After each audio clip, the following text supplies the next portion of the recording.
There. We're not interested in him right now. So we'll start up here with the glands. 3 sets of glands, salivary glands in the cat, just like in the human. The one right up here, this yellowish kind of looking stuff right here, kind of gushy.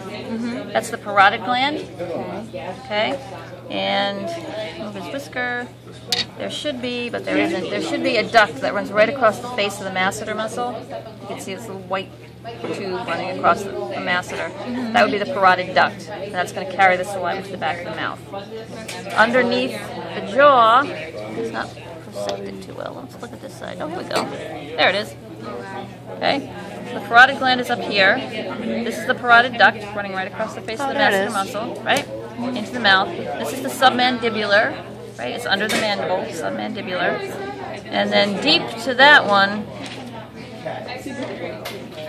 you can't actually really see. I don't know what all this stuff is. Deep to that one is the sublingual. That's tiny, tiny, and it's deep in the cat, so it's really hard to see. But again, there's ducts that the sublingual come out under the tongue, the submandibular come out in the back of the mouth. Okay, so parotid, submandibular, sublingual is deep. Okay? Okay. So then we come down here, kitty kitty. Let's do the digestive organs first. Right here, this tube that lies behind the trachea, that's the esophagus. Okay, so the esophagus is very pliable, because it has to expand. It runs all the way down eventually, that has to lead to the stomach. Okay? But to get to the stomach, we need to get out of the chest cavity. The chest cavity is separated from the abdominal cavity by diaphragm. Okay? We need to get through that diaphragm. And the esophagus comes through the diaphragm in a special spot. Let's not even dissect it out. Anyway, here's your esophagus coming down here, and it goes right through this little hole right here. You can see that a little bit. Yeah, it's a little better. Okay? So there's your esophagus coming through. And if we get all this goo out of the way, wow, Squishy. he is a little juicy. I know, it's all cool down there. Nasty. Okay, so here's the esophagus coming through on the other side, right here. Okay, it's right here, coming through. And that meets with the fundus of the stomach, or the top part of the stomach. And right where those two come together is a sphincter. The sphincter we know is like the first string of muscle. As soon as the food goes into the stomach, that muscle closes up, and that prevents that acid stuff from washing back up and burning into the esophagus. Okay. Okay? And then if we look in the stomach, wow, she doesn't have many rugae there. She was well fed.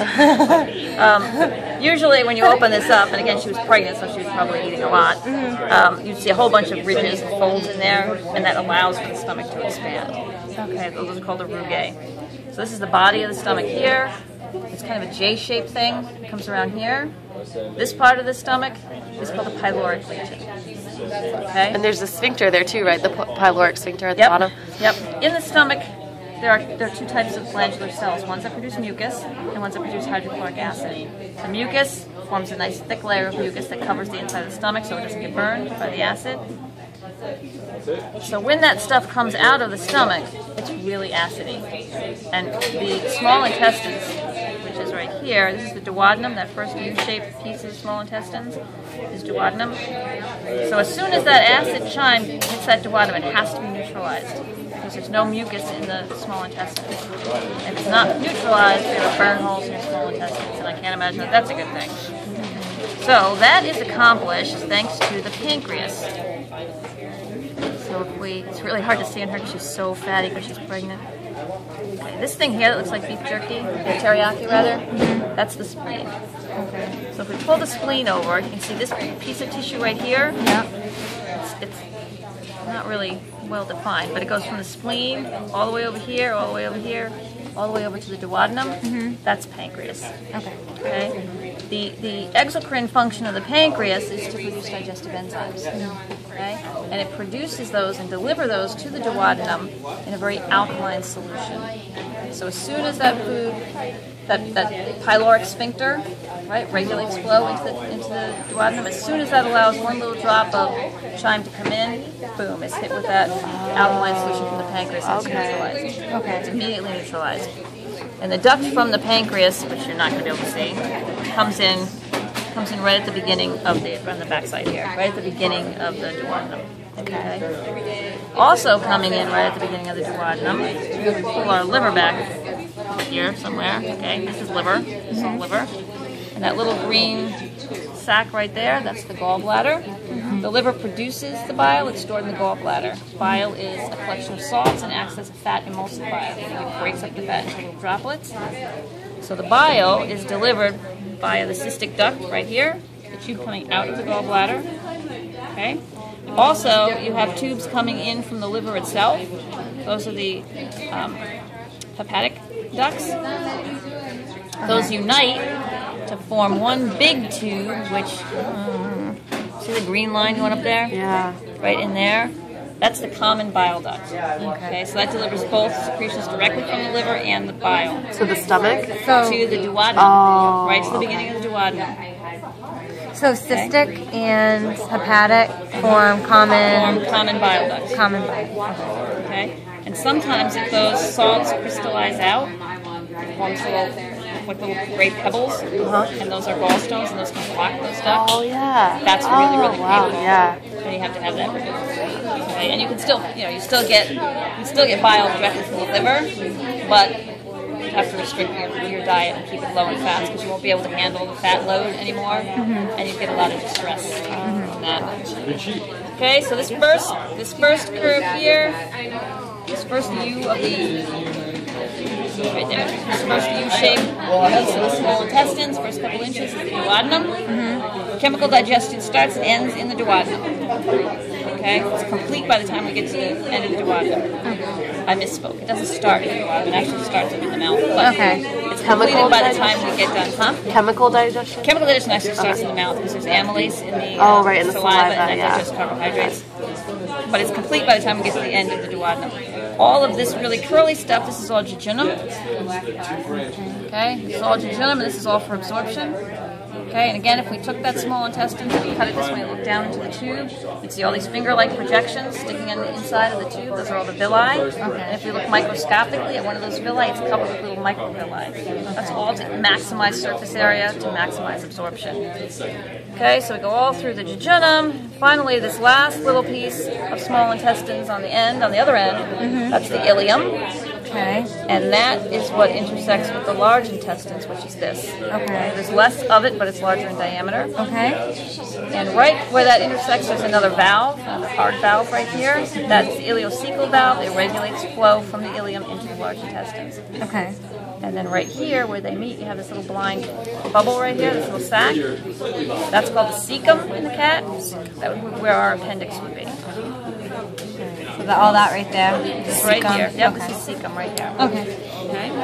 And then this is all the large intestines. If we put this in properly, more or less like that, right? And if this were us, this would be our appendix hanging down here. This would be our ascending, transverse, and descending. Okay. They don't have that though? Well, yeah, but it's hard for me to get it in the right orientation. Okay. All right. So that makes Some of them it's so stiff I can't move it at all. Right. And then if we go down here, at the bottom here, down under here is where the rectum is. And this whole part of the large intestines down here is held tight against the back body wall by the mesocolon. It's a mesenteric membrane holding the colon, hence the mesocolon. And that allows for compaction. Hold it stiff so we can compact the waste into the rectum. Okay? Coming back up here, if we open this up a little bit, you can see this mesenteric membrane in here that holds the small intestines in a very particular orientation. It's not just chunked up in a ball and thrown in there. Okay? And that also contains all the beautiful little blood vessels. Okay. This stuff right here, this forms like an apron of fat that covers all of the intestines, like a lacy fat apron. That's called the omentum, and all of that is actually attached to this greater or larger curve of the stomach, so it's called the greater omentum, as opposed to this stuff in here, which is on the smaller curve, so that's called the lesser omentum. Okay, so this is lesser, this is greater. Okay. Yep. Coming back up here a little bit. So here's our liver. Here's our diaphragm again. The liver is held in place up against the diaphragm by a ligament. This thing right here. It's called the falciform ligament, and its job is to just keep the liver in place up here against the diaphragm. All right. Okay. Do we have to know the lobes of the liver? No. Okay. What about the lobes of the lungs? We were guessing it was 4 and 3, but we don't need to know that. That either. Okay, you just need to be able to recognize it as lung. Right. Okay. Okay? Yep. All right. Then if we do the respiratory structures, okay, your cat's mouth is not dissected out properly all the way. But this right here is clearly your trachea. And this big cartilage right here, this big hard plate here and big hard plate here, those are the thyroid cartilages. And the bump on the front is the Adam's apple. Do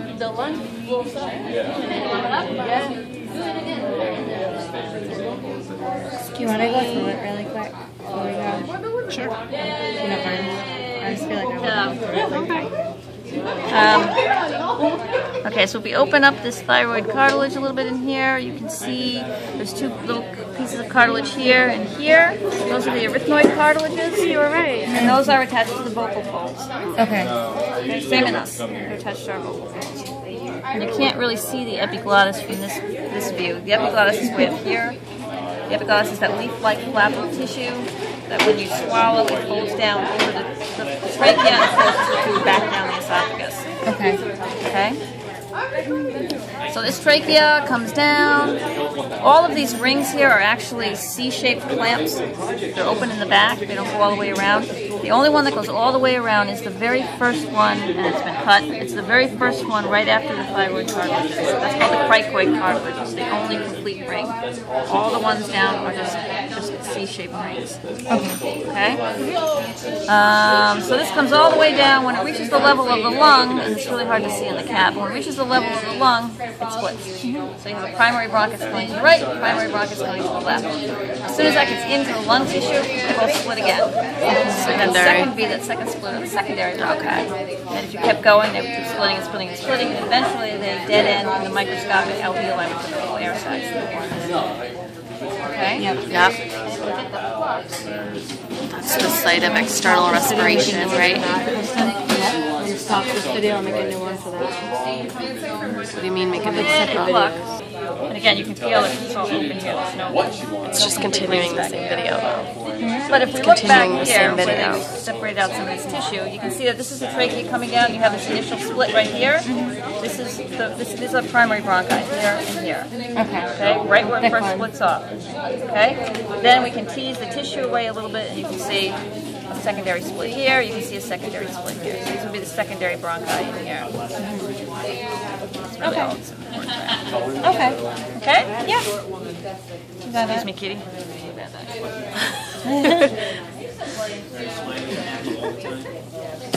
Jonathan is inflating the lung over there.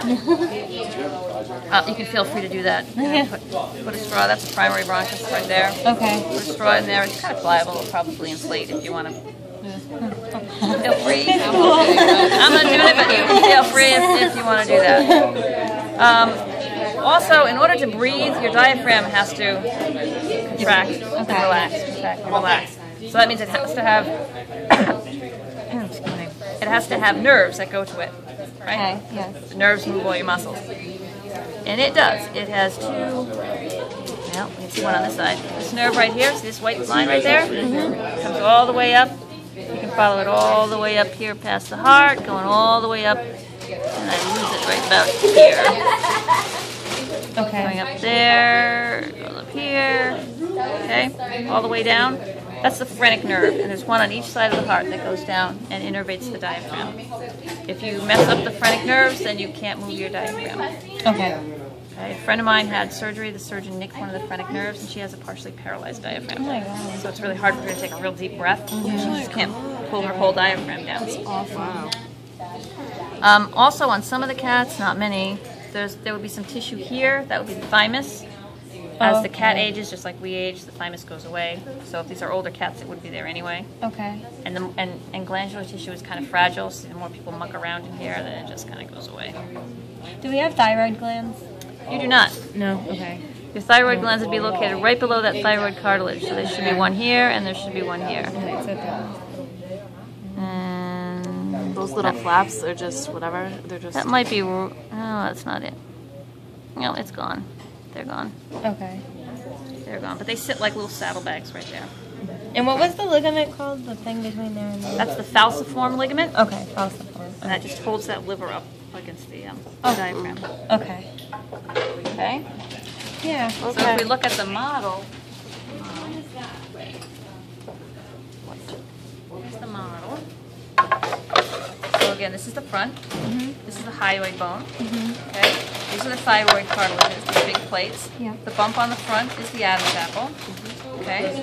Right below here, and it's hard to see on this model, but the ring that's right here, right below the thyroid cartilage, is the only one that goes all the way around. Okay? And then you can see all the other ones don't go all the way around.